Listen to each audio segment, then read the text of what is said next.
Assalamualaikum warahmatullahi wabarakatuh. Perkenalkan, kami dari kelompok 5 akan mempresentasikan mengenai karakterisasi pati kimpul dengan modifikasi heat moisture treatment. Adapun anggota dari kelompok kami yaitu yang pertama ada Lisa Andriani, dan yang kedua ada saya sendiri, Brani Ramdina, dan yang ketiga ada Sulistiawati Rutu. Selanjutnya saya berikan ke pemateri pertama.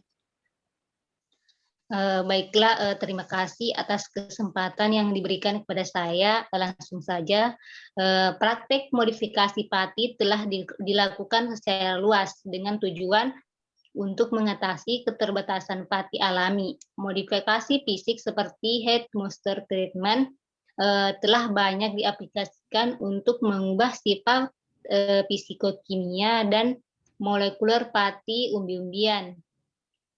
HMT heat moisture treatment adalah proses di mana pati atau tepung diatur kandungan airnya antara 10 sampai 30% dan diberi perlakuan panas dengan suhu antara 90 sampai 120 derajat Celcius di atas suhu transisi gelas dan suhu gelatinisasi dalam jangka waktu 15 menit hingga 16 jam. Proses ini mengarah kepada perubahan sifat fungsional dari pati tanpa merusak struktur granulanya. Selanjutnya pembuatan pati kimpul. Pati alami kimpul diatur terlebih dahulu kandungan airnya hingga 25%. Pengaturan kadar air pati yang diinginkan ditentukan berdasarkan persamaan berikut. 100% dikurang KA1 kali BP1 sama dengan 100% dikurang KA2 kali BP2. Pati diinkubasi dalam regulator suhu 11 derajat Celcius selama 12 jam. Kemudian ditawing pada suhu ruang. Setelah ditawing, pati kemudian dikemas ketat menggunakan aluminium foil dan di oven pada suhu 105 derajat Celcius selama 4 jam. Setelah dikemas, pati dikeringkan dalam kabinet dryer dengan suhu 50 derajat Celcius sampai kadar airnya 10 sampai 12%. Pati kering kemudian dihaluskan menggunakan mortar dan diayak dengan ayakan 100 mesh untuk dianalisis morfologi granulanya. Selanjutnya saya serahkan kepada pemateri selanjutnya. Baik, terima kasih. Kemudian selanjutnya ada morfologi granula pati. Nah, ditunjukkan bahwa heat moisture treatment tidak mengubah morfologi granula pati kimpul.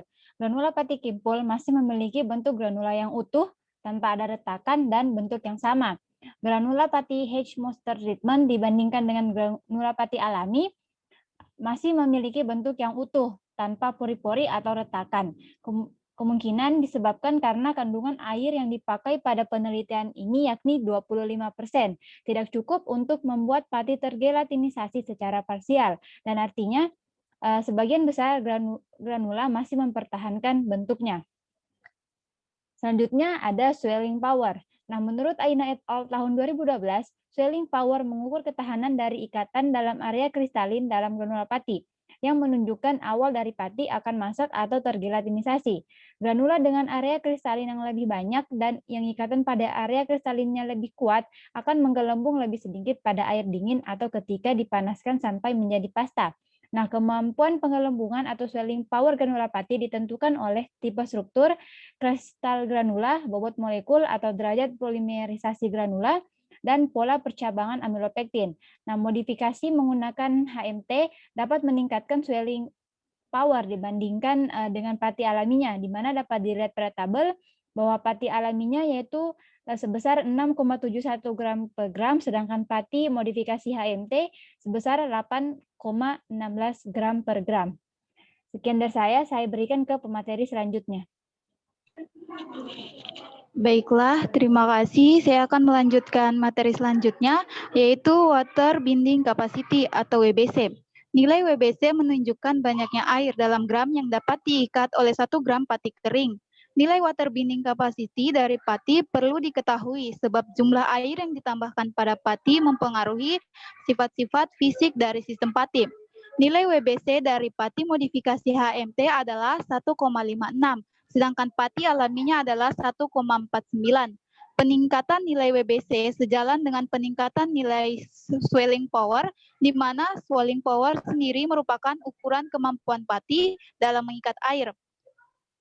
Next, slide selanjutnya, yaitu oil binding capacity atau OBC. Oil binding capacity merupakan kemampuan dari 1 gram pati untuk mengikat minyak dan diekspresikan dalam bentuk gram per gram. Kemampuan pati untuk mengikat minyak dapat ditentukan dari sisi hidrofobiknya. Sesuai informasi pada tabel 1, di mana pati HMT memiliki kapasitas pengikatan minyak yang lebih rendah dibandingkan pati alaminya. Sisi hidrofobik dari pati HMT mengalami penurunan selama perlakuan dengan panas dan kadar air terbatas. Selanjutnya saya kembalikan ke moderator. Baik, kesimpulannya bahwa HMT tidak merusak struktur granula pati dari pati kimpul, dapat meningkatkan kemampuan pengembangan granula pati atau swelling power dan kapasitas pengikatan air atau water binding capacity, serta dapat menurunkan kapasitas pengikatan minyak atau oil binding capacity dari pati alami kimpul. Sekian dari kelompok kami. Adapun referensi yang kami gunakan yaitu penelitian dari Ayuning Tias, Siska, dan Yulia Sari pada tahun 2021. Sekian dari kelompok kami. Lebih dan kurangnya mohon dimaafkan. Assalamualaikum warahmatullahi wabarakatuh.